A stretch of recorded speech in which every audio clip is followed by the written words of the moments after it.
Hello and welcome back to another episode of The Slice. I'm Starr. And I'm Rog, and this is for the playmakers, for anyone who's dominated the game on the field or just enjoyed it from the sidelines. And it is episode 3, Starr, which is so exciting. I feel like 3 is like low-key a bit of a lucky number. You reckon? Yeah. I don't like odd numbers. I'm an even man. Really? I'm a staunch even man. Odd numbers weird me out a little bit. Well, I don't discriminate against odd and even, but what I will say is that Taylor Swift's favourite number is 13 and 3 is a part of 13. That has a 3. I actually won my first junior premiership for the mighty Banyule Football Club in the number 3. So maybe I've talked myself out of it and changed my mind. And number 3 is my lucky number as well. There you go. We learn something new about ourselves every day. But for people that may not have tuned into episode 1 and 2, and this is the first time they're viewing The Slice for AFLPLAY, Starr, let's remind everyone exactly who you are. Well, yes, I'm Starr, and that is my real name. And this is Rog. We had a discussion last week about why is your name Rog? And it's actually because Rogers is your surname. It's a really tough puzzle to solve, and it's sort of like the Da Vinci Code. And I'm glad that you were able to solve it eventually. And this name Rog comes from the surname Rogers. But you are a comedian, a content, sorry, I didn't even explain a content creator. Tell everyone, let everyone into your world a bit there.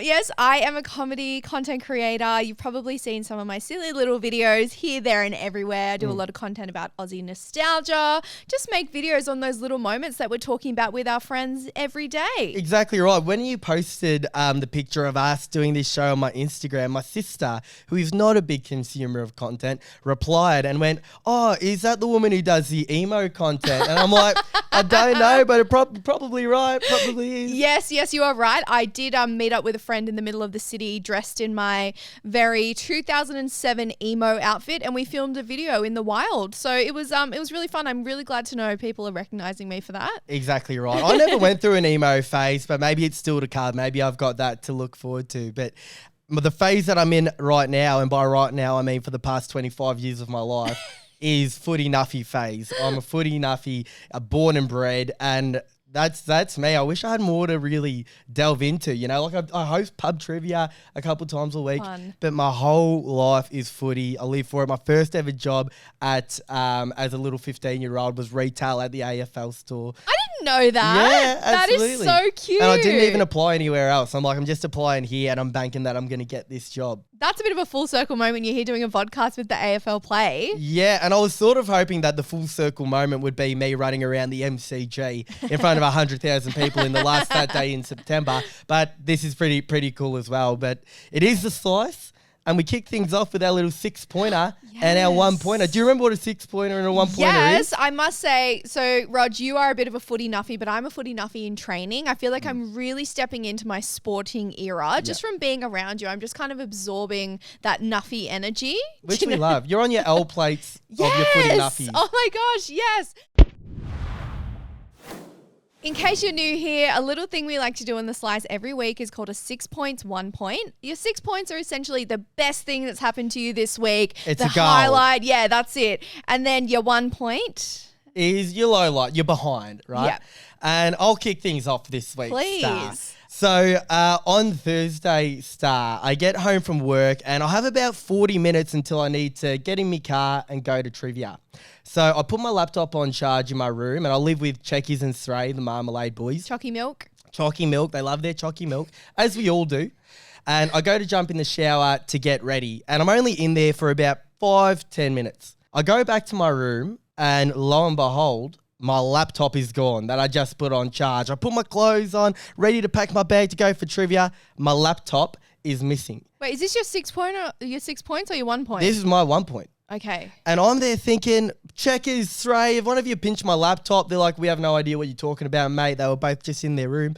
And I'm like, okay, well, someone must have walked in off the street in our new place that we live in and pinched my laptop while I was in the shower. Are you serious? Yeah, but I'm there thinking, I'm such a blasé sort of guy. I'm like, laptops come and go, not ideal. At least I've learned that I should lock my door next time. But can I borrow one of your boys' laptop? Because you had to go to work. Because I had to go host trivia. We had 80 people booked in. Someone needed to ask the questions. But I go to grab my car keys after I borrowed their laptop, and my car keys are gone as well. So I'm like, someone has broken into my room in this little 5-minute window as the boys are home taking my keys and my laptop. That's when I rang Trivia. I said, sorry guys, this has come up. Not going to be there tonight. And I look up, find my iPhone. And I'm not the sort of guy that would hook my phone and my laptop up, but it was the boys' idea. I search it up, and we can see exactly where my MacBook is. Where was it? It was like 8 minutes away, 8-minute walk in a dance studio. And we're like, righto, boys. We get in Marmalade Boy's car. We drive to this dance studio. And I ping my phone again, and now it's next door in these apartment buildings. They're on the move. They're on the move. So we ring the cops, and the cops rock up instantly. And we're like, how did you get here so quick, boys? And they're like, we're not here for you. We're here because there was a robbery in the dance studio. And I was like, funny that, mate, because the guy who stole my laptop, I have screenshots of him in the dance studio, and I have a GPS tracker on him right now, exactly where he is. So the cop's taking my details down for like 20 minutes. He can't just go knocking on all the doors of the apartment building. So we're just out the front, and he says, I can't show you a photo, mate, but if you see anyone in a blue hoodie, let me know. I was like, oh, you're in on the case now. I'm in on the case. And I'm there thinking, these people in the apartment buildings that stole my laptop, the keys, the dance studio, they would have seen the flashing lights. There's no chance they walk out wearing the same clothes, or they walk out at all. But 40 minutes in, who walks past the cop car wearing a blue hoodie? No. And you wouldn't believe it, trying to act all cool, like nothing to see here. He actually says to the cop, he says, you haven't got anyone in the back of the van, do you, officer? And we're like, not yet, brother, but let's see what's in your bag. And you might be surprised to find out who is. In his bag was my laptop, my car keys, and my Kathmandu jacket that I didn't even realise was missing. So you got it all back? Got it all back, and we flew to Adelaide the next day. If we didn't get it all back, we're off to Adelaide. He has my car keys, which has my house keys on it, and the house would have been robbed all weekend long. So all worked out in the end. That's my 1-pointer, is my house being broke into. My 6-pointer, he handed himself in without even knowing, and we got it all back and had the best weekend in Adelaide you've ever seen. So Karma comes back around. Lock your doors. Wow, I can't believe you got all your stuff back. I know, so lucky, and not ideal to have your house broken into, but a nice little happy ending. Give us your 1-pointer and your 6-pointer. You're low-key like a detective now. That's iconic. You think so? It felt cool. I was like, it was the first time in my life where I thought, I wouldn't mind being a cop. That was some sort of an adrenaline rush. That was awesome. We'll get you like some aviator sunnies or something. You can walk in here just like, hey guys, yeah, I'm on the case. Okay, so my 6 points for this week is the vibe in the air at the moment surrounding women in sport is honestly just phenomenal. Of course, we've got the FIFA Women's World Cup happening, and I was also lucky enough to attend an event the other day with TikTok that was all about women in sport, and we heard from some incredible athletes there. We had Tilly Kearns, who is a water polo player. We also had, I'm pretty sure she was like the head of AFLW, this amazing woman speaking on this panel, and I just felt like so inspired to be in the room with so many amazing women. But I was also like, I need to go to an AFLW game. Like getting around watching the Matildas play, like that's one thing. I just feel like women's sport has just swept everyone up. Everyone is so captivated in a way that we've never seen before, and it just feels so special to be a part of. So Rog, I'd like to officially ask you, would you like to go to an AFLW game? I would love nothing more. I've been to a handful of AFLW games in my life. The atmosphere is unreal when you're there. I'd love to bring you. I'd actually love nothing more. And I believe that when this episode goes live, tickets will already be on sale. Absolutely, they will. Absolutely. So we'll be sure to grab a couple for ourselves. You can grab them, I'm sure, off the AFL website, afl.com.au, and we'll be ready to rock and roll. Rog, as we know, the 6 points wouldn't be that without the 1-pointers as well. You've done this a couple weeks in a row now where you fired off with your good news and then backed it up with your bad news. I don't know about that. I feel like we should start with the bad stuff, then bring us back up, but that's okay. I feel like, look, my 1-pointer isn't anything too bad. I just feel a little bit annoyed. And I think this is going to be really relatable for anyone watching at home if you have siblings. So, right. Rog, if you didn't know, I'm one of 7 kids. That is a lot of kids. Yeah, it's a lot of kids. It's a lot of siblings. So I'm the second eldest of 7 kids. And I adore my siblings. I love spending time with them. We're all really close. Like my youngest brother, he's only 10 years old. So they're literal kids still in our family. But the other day we had a nice family dinner. And I'm thinking, this is going to be so wholesome. All 7 kids around the table? All 7 kids around the table. Wow, that's a lot of food. Yeah, plus, what do you even cook for that many people? Even when I cook now in my life, I still only cook to feed a family of 10. I don't know how how to make small portions. Yeah. Anyway, so we barely fit around this one table, and I'm like, oh, I'm just going to leave here feeling so happy and warm on the inside. No, that's wrong. Because you know what happens, no matter how old you are, as soon as you get in a room full of all of your siblings, you just revert back to being a kid. Because I swear, like my older sister will say something on purpose to annoy me, and I'm like, I felt that sting a little bit, but I'm going to let that one slide. And then my brother will do the same thing, and all these things are happening at the same time. And I just feel like I revert back to being 11 or 12 years old, where I'm like chasing one of my siblings around the backyard because they've annoyed me. And I just I don't know how to move past this. I really want to be the bigger person, the bigger sibling, being as one of the eldest, I know I need to set a good example, but sometimes I'm just like, oh, everyone's so annoying. I reckon embrace it. I reckon get feral, and I would be there thinking, make a statement and be the biggest child of them all. I would fight fire with fire. That's what I would do personally. Okay, wow. How many siblings do you have? I have 3 siblings. Yep. An older brother, older sister, younger sister. But we all get on like a house on fire. We're not like a fighty bunch. We don't sit around the Monopoly table and abuse each other. We're all chill. We're all kicked You back. happily play Monopoly with your siblings. Absolutely. And there's never any sort of bad blood between us. So I don't know. Maybe we found the magic formula. I don't know what it is. But for you, I would say don't try and be the bigger person. Just be a kid. Don't try and be a good example for your little siblings. Be the littler kid and make them regret ever annoying you in the first place. Noted. Well, look, I'd love to know if you're sitting at home watching this and thinking Rog is absolutely off his rocker for saying we play Monopoly as a happy family, because I've never heard of that ever existing. Do you reckon you annoy them as much as they annoy you? No, I'm perfect.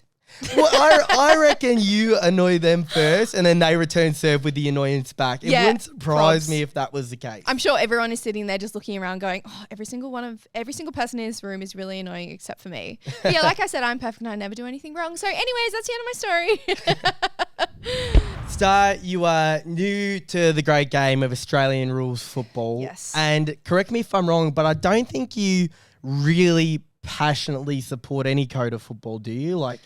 Live and breathe it every week? No, I would say I'm more of a casual, a bit of a bandwagoner, I think. When something's going really well, I'm like, yeah, I want to be a part of this. But as we know, I'm in early stages of my footy nuffy journey. Now, you live such a nearly complete life. You do so many cool things that people will watch and idolize that. You're going all around the world to interview some of the biggest names. It's unbelievable. But I feel like the biggest piece of you is missing because you don't follow Australian rules football. Whoa, okay, we've got some big claims coming here in the studio. This is a sport where you watch it and you experience every single roller coaster of emotions that you just do not feel day to day in every other walk of life. So to properly communicate to you exactly why I feel you need to complete the puzzle of Starr MCG and fill your life with Aussie rules football, I've written a bit of a homage. Ooh, okay. An ode, a poem, poem? Well, yeah, English literature. Someone that knows their English literature can tell me exactly which one it is. I'm not exactly sure what the difference is between a homage, an ode, and a poem is, but I've written something. I'm so excited to hear this. Exactly, and I can't wait for you to experience it properly when we go to the AFLW. But alas, let me retrieve my poem. Let's do it. Are you ready, Starr? I was born ready. Here we go. You've got to go, Connor, my dad would yell over the fence as the ball launched into the heavens right above my head. To put my body in harm's way, it didn't seem to make much sense. But when I got hit and got back up, I began to understand what he said. I knew I was going to get smashed and it felt like I was risking it all. I didn't mark the ball, but my team still kicked the goal. I learned then and there that the harder you go, the less likely you are to get hurt. And that a bruise may not feel good, but letting my mates down would feel a lot worse. Oh. That's one lesson of 1,000 that I still carry with me to this day, and one reason of 1,000,000 why Australian rules football is the world's greatest game. It's for all shapes and sizes, the tall and the small, the tough and the quick. It's for the smart and the crafty, and for the powerhouses who in more ways than one are just a little bit thick. Whether it be a banana from the pocket or a snap from the impossible angle, or when the crowd yells bold after the most desperate chase down tackle. It could be an elegant 60-meter sizzler from a typically classy lefty, and it's undoubtedly using your opposition as a stepladder as the whole country screams, "Oh, what a specky!" Is it the hopeless despair worn on the face of a fed-up, frustrated 50-year member? Or is it the hopeful elation of 100,000 people at the MCG on that final Saturday in September? There's the one-eyed biased outrage at an umpire's call. You're certain had to be sus. Whenever it may be, you realise this is the only game that truly does have it all. And the best part is, it's all for us. Oh my gosh, clap. That was amazing. I know there's only 2 of us in here, but that was amazing. You didn't tell me you were a lyrical genius. I felt a bit like Eminem when I was spitting those bars. You really got into it. Like, I feel like you delivered every line with so much, like, oomph. I don't even know. I didn't expect it to come out like a rap, but I was like, I was waiting for you to start beatboxing or something so I could really It was definitely giving like a bit of slam poetry vibes, but thank you for your passionate words. Yes, so I feel like that should give you a bit of a grasp on what you're missing out on. Yeah. And I don't know if you've got something in your life that you feel matches that intensity, that passion, that roller coaster of emotions. But if you do, I would love to hear your bit of slam poetry, your ode, your homage next week. That is like my dream task to be given. Really? When I was in school, I used to have a rhyming dictionary. It's so random, but I used to be obsessed with like writing rhymes and writing poems. Were you ever a rapper?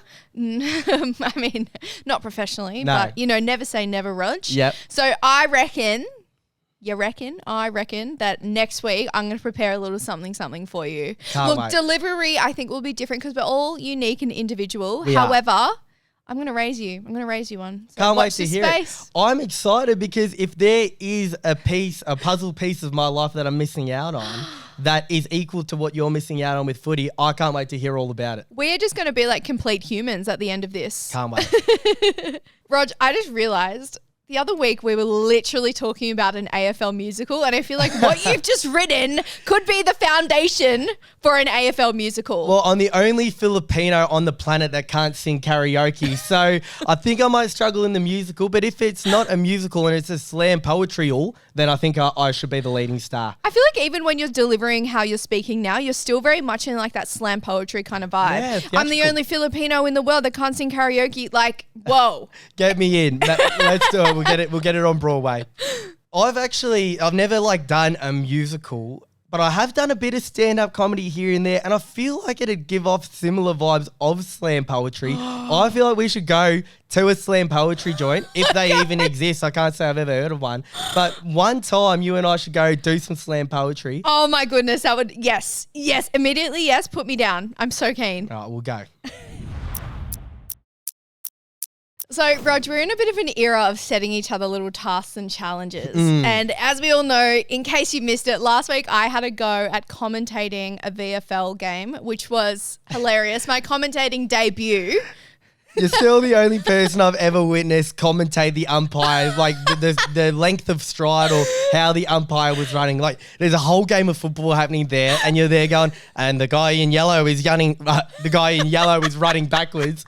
Like, what a bit of a bizarre observation. I didn't even know that it was the umpire. I was like, oh, this must be like the front runner or something. I don't know. The front runner. I don't know. I don't even know. Anyways, So I had my turn at commentating something from your world. So what I thought we could do this week is switch it up, and you're going to have a go at commentating something from my world. I would absolutely love to, and I feel like even though I know nothing about your world and you know nothing about football, I think that I'm going to be a little bit more capable and a little bit more adept at commentating your world than you were mine. You are throwing shade at me right now. Can you take a little guess at what you're going to be commentating? What task I'm going to give you? I reckon it'll be maybe a little tutorial of how to DIY make your own dress to go out in or something like that. Okay, first of all, I wish that I knew how to do that. And secondly, no, you're actually going to be commentating one of my Get Ready With Me videos. Get Ready With Me videos? Yeah. What does that entail? It entails hair, makeup, outfit, the whole shebang. And I really want you to focus on what you're seeing and pretend that, you know, if I was just listening to what you were saying, I would be able to visualize what was happening in the video. All right. I might have to commentate it AFL style because it's the only way I know how. Like, Absolutely. I would expect nothing less. like I'm watching a game of football. All right. Okay.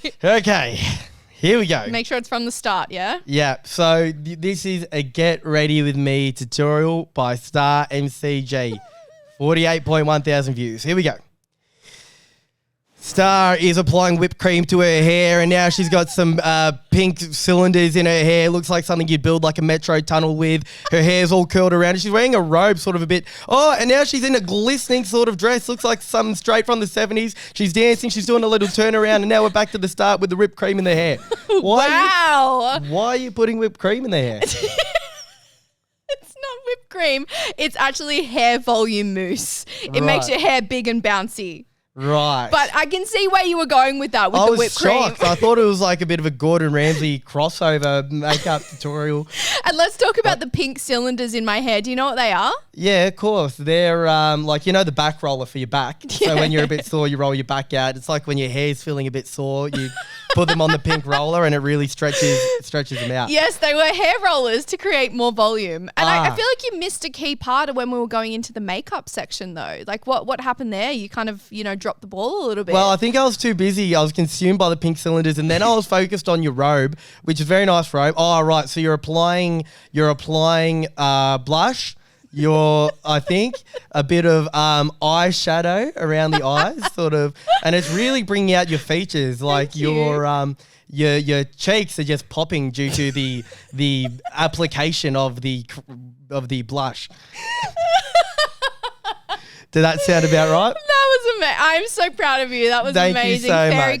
Fairy claps for you. Much. Wow. Next time I need my hair volumes, I'll be sure to jump on board your pink roller bandwagon and your whipped cream. Maybe I should bring in some whipped cream and rollers for you. Yeah, you get a bit of a vibe going in here. Sounds good. Next time I need volume in my hair, I'll be sure to jump on board your pink roller band. Why do you need volume anyway? Well, because you want to add a bit of zhuzh to your hair, you know? Like, you don't want it to be looking flat. So what you do, you put How many decibels? What do you mean? How many decibels for the volume in your hair? You are full of it. Dad jokes galore over here with Rog. I was going to say, I feel like, you know, a little bit of pink blush on your cheeks might look. You think so? I don't know whether to take that as an insult or not. No, it's make the features pop, you know? A bit of volume in the hair. My features don't pop enough? I mean, you got me. Mate, my features pop more than corn. That was the worst one I'll ever say. I'll never will I say one that bad again. Wow, coming off the back of your commentating debut, I'm just feeling great. How are you feeling? Never better, Starr. I'm actually confident with that. Like, I feel, even though I didn't have any idea what was going on, I think that I came out of that looking better than what I did going in. Well, you gave it a red hot crack, and that's the most important thing. But now it's time to get into my favourite part of the show, which is called the handy point. Do you remember what a handy point is? Yes, I do. Actually, I was explaining this to my boyfriend, Matt, on the weekend because he loves the NRL and rugby. And I was explaining to him, I'm like, do you know what a handy point is? And he didn't know. And I fully explained it to him. So it's if your team was up 6 points, you know, that's easy. If the other team was to score a goal, the 6-pointer, then you could be level with each other. So a handy point is when you kick another goal, that extra 1-pointer, it just gives you that little bit more safety and security in terms of the points. Yeah, when you kick an extra behind, it's a handy point. So yeah, I know what a handy point is. Absolutely. So we're going to answer your questions. It might be a little query that you have happening in your life, something that may not be quite right, or just something where you think our advice might come into use to you. And as always, you can comment, let us know, email us, do whatever you have to do, get us your queries, and we'll be sure to give you the best recommendations we possibly can, Starr. And also, just want to say thank you so much to all the people who already have sent in their queries, because it is always really hard for us to choose which one to go through every week, but we hope that we can bring you a little bit of variety in the questions that we are answering. How do you fancy yourself as an advice giver? Ooh, look, not to toot my own horn, Rog, but I reckon I give some pretty good advice. It's the big sister in me, you know. I've got like 5 younger siblings, so I feel like you kind of have to be semi-decent at giving advice. Are you the sort of advice giver where you give the advice and you don't play by the same rules of the advice you give? I think it's always most hard to take your own advice, right? Like I always think about it in when any of my friends or family are in a bit of a dilemma, I'm giving them all this amazing advice and I'm thinking, oh, I would so not be taking this on myself. Happens all. I'll tell them, mate, don't message her again, mate. You've already messaged her once. If she hasn't replied yet, let it go. Then there's me double messaging left, right, and center. Never, ever taking my own advice. I'm a horrible advice giver and advice taker. I reckon I'm a worse advice taker than I am advice giver. No matter what someone tells me, because I reckon the reason I go to someone for advice is because I'm about to do something that maybe I shouldn't. Yeah. And they tell me to do the right thing. And I go, I'm still going to do the wrong thing anyway. So it's like in your head, you already know what you're going to do, but you're just looking for someone to like confirm that. And then they give you the answer that you don't want. You're like, oh, anyways. And then you just go and do the thing you were going to do in the first place. Or I will go to my friend that I know will give me the feedback that I want. Like if I'm about to do something that maybe is a bit left of field, I'll go to my weirdest mate. Or if I'm going to do something that's a bit out of the ordinary, I'll make sure I find the right mate for it. I won't go to like my most reserved mate, that's for sure. Well, we love a bit of confirmation bias on a Wednesday evening, don't we, Rog? Absolutely. Should we get into our listener question? Let's tuck in. Let us have it. All right. Righto, Star. This one's from Ashley. Let's do it. Which we love. Hey, Rog and Star. I feel like I'm having a mini identity crisis and would love some advice. I'm 15 and all my friends seem to have really strong interests and hobbies while I'm the friend who doesn't really have a thing. I'm not the sporty one, the musical one, the arty one. Do you have any advice for someone trying to try new things? Ashley, 15 is such a difficult age, isn't it? And I think that there is so much pressure to have your entire life figured out at that point. You know, you're kind of getting to the tail end of high school. Everyone's asking you, what do you want to do when you leave school? What do you want to be when you grow up? Like, you are expected to know every single facet of your identity and who you are. And I just think it's not fair. There's too much pressure at that age. Yeah, I'm at 25 now and I have friends, some best friends that are still only just finding their identity and who they really are. And I don't know if it's something that you ever completely figure out. I think that it's always like a process ongoing. But what I will say is I think that you need to just try new things. It doesn't matter what. Try sport out. Might not be for you, but the more things you try, the more doors open. And sport might not be for you, but there might be an element of you like, and then you work on that. Then you try music, and once again, it might not be for you, but there might be one little aspect of it that you like.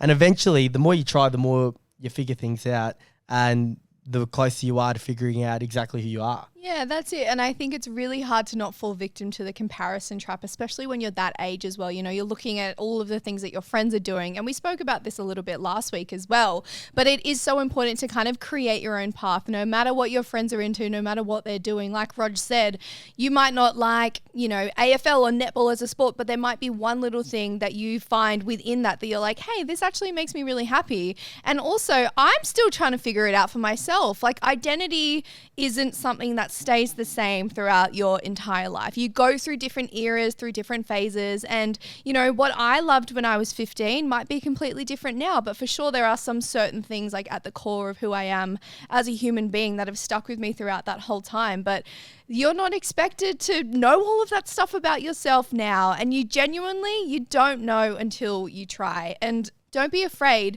to step outside like the norms of what all of your friends are doing. If one's really into painting and one's really into soccer, like, you don't have to try those things. You can create your own hobby. One of the great sporting and footballing quotes that you hear 100 times a week if you're into your footy is you got to be comfortable being uncomfortable. Yeah. Live in that space. Don't shy away from being uncomfortable, because that's when you find the most out about yourself. If you're always comfortable, you won't find anything out about yourself because you're just doing the same thing. So be comfortable being uncomfortable. Be happy to live in this weird space where you don't know what's going on, because that's when you start to learn the most about who you really are. Yeah, and I think as well, like, hobbies don't make up your entire identity as well. I think even, you know, when you get a little bit older, there's so much pressure to like, oh, what are your hobbies? What are you into? And sometimes that can feel like the most jarring question to be asked, because you're like, wait, who am I? But it's so important to remember that all of these things like exist. If you think about your life and yourself as like a bit of a pie, right? So there are so many different slices Yeah. of that pie that make you who you are, and your hobbies are just that small percentage of that. So don't think that just because, you know, your friend likes sport or your friend likes art or whatever it is that they're into, that doesn't make them who they are. If you think about the reasons why you love them, yeah, cool, that's one part of who they are, but that doesn't make up the entire person. So don't feel like I know that there is a lot of pressure existing, but you don't have to fall into that pressure and think, oh my goodness, I need to make something right now my entire identity, because you're going to go through so many different eras and you will find what's right for you. And you know, what you love might be something completely random compared to what your friends are into, and that's okay, because you know what the best thing is about hobbies is that whatever hobby you're into, you build communities from that as well. And 100%. Maybe it's people that you never would have thought would even be a part of your life before, and I think that in and of itself is so exciting. I like to call it identity capital. Like, you know, capital gains, things that you own, identity capital. It's what people identify with you. Like if you say the name Starr MCG and the things that people start listing about you, you want to have as many elements of identity capital as you can. I think that's the way that I like living my life. So when someone mentions my name, people will know that I love my footy. People will know that I love hosting pub trivia. People will know that I love making human pyramids with my mates. Like randomly, I know it's a really weird thing, but people know that about me. So just find what works for you. Find your own identity capital. You don't have to build it too quickly. Start small, figure yourself out. And I'm excited to see who you become, Ash. It's only just the beginning now. What are some things you think that Ash can give a go? Like what can she try and get into? Well, I like the thought of your hot girl walks that you do. Oh, yes, we love them. Just for clarity more than anything. You go on a long walk, and if you're a bit unsure about what you're going to do for your day, a long walk can provide you some clarity, and you can start to figure out where you want to start your day, what you want to do, what you want to get up to. But just what I would say a great starting point is to find a friend that does something that you're perhaps haven't tried before. Go with them. Like, it can be a bit uncomfortable to try something by yourself. Go with them, try whatever they do. You might not like it, but who knows, you might as well. And I'm going to give you an example of like my own personal experience with that, Ash. So a couple of years ago, I met my boyfriend, now boyfriend of many, many years, Matt, and he was really into weight training at the gym, and it was something that I had never done before, but I kind of like observed this community from the outside and thought, that looks like something really, really special to be a part of. And mind you, I am like, you know, I love exercising and I feel really grateful that I can do all these things with my body, but I'm not like the strongest gal in the world. Yeah. But you know what? I completely threw myself into this world and into this community, and I loved it so much. And it wasn't because I was the best at what I was doing, I was going to win any awards or any trophies or anything like that. It was just because it made me really happy and it felt really special to be a part of something. So that just shows you that sometimes you thrust yourself into this world where, you know, a couple of years ago, you might have heard of that and thought, I would never do that. That's not my vibe, you know, but you don't know until once you're in there, and, you know, you never know where taking those little few risks and leaps and stuff will lead you in the future. And sometimes you just have to take a leap and see where you land, Ash. The best example from my life for sure is when all through high school and even the few years after high school, I was as big of a carnivore as you've ever seen. Like, I loved eating meat. I'd have bacon every morning for brekkie, chicken, steaks, lamb cutlets were my favourite food. And then I got to about 22 years old, and I did this 8-week challenge at a gym. And for those 8 weeks, I thought, I'm just going to try vegetarian off a whim. I don't know why. I just decided for these 8 weeks, I'm going to really commit to being the healthiest I can. Of course, eating meat is still healthy, but I just thought, bugger it, I'm going to try something different and go veggie. And I fell in love with the lifestyle. And fast forward 3-4 years, I'm still a veggie. And if you had told me that when I was 15, I would have laughed at you. Yeah. Absolutely laughed at you. So it doesn't matter what it is. It doesn't have to be diet or hobby, whatever it is. But if you try something different, you might find something out about yourself. It was really uncomfortable for me, becoming a vegetarian, really hard month. But you get comfortable being uncomfortable, and I found out a bit about myself. Love that. And also, Ash, please keep us updated as well. We want to know kind of what you get into, how you find those little parts of yourself that you maybe haven't unlocked yet. That was really wholesome. Love that. I really enjoyed that chat. Can't wait for next week. Righto, Starr. We've got a new segment this week. We're going to start doing some shout outs. Now, you remember in the first episode, I told the great story of my Banyule Bears. Yes. Didn't win a game for 3 years, won the premiership the next year, thanks to the Footy show. We love those fairy tale stories. And it doesn't have to be a fairy tale, but just a bit of a shout out to a team that's doing a good thing. They're trying hard. We want to create fairy tales. Oh, that's what local community footy's all about. I love this. When you're down and out, anything can happen. So if you are a team that you think deserves a bit of a shout out for any particular reason, be sure to email us at theslice@thisisamplify.com. We can't wait to give you a cheeky little shout out. And this week's shout out is from the Burnside Heights senior women's team. What a name. Oh, yes, the women's team. We'd love to see it. Burnside. If their team song at the end of each game isn't like, burn, baby, burn, disco inferno. Burnside. What a team name. Yeah, that's iconic. I'd love to know what their nickname is. It has like the Burnside Infernos or something. That is sensational. The Burnside Heights senior women's, right? This has a bit of the Banyule Bears Division Black 2007 about it, whenever it was. The Burnside Heights, right now, a fear of heights is something that a lot of people have. And I feel a lot of teams in this competition will have a fear of heights after what the season the Burnside Heights have produced. How did you set that up? That was amazing. But it didn't look like that. No one had a fear of heights for a little while because they only won 3 games in their last few seasons. They were injury riddled last year. A few of the women in their team had pregnancies, so they struggled a little bit. But comes to this year, turn the ship around, and they were ultra competitive. They made it all the way to finals, which is no easy task. Let's not underrate how hard it is to make it to the last little portion of the season there.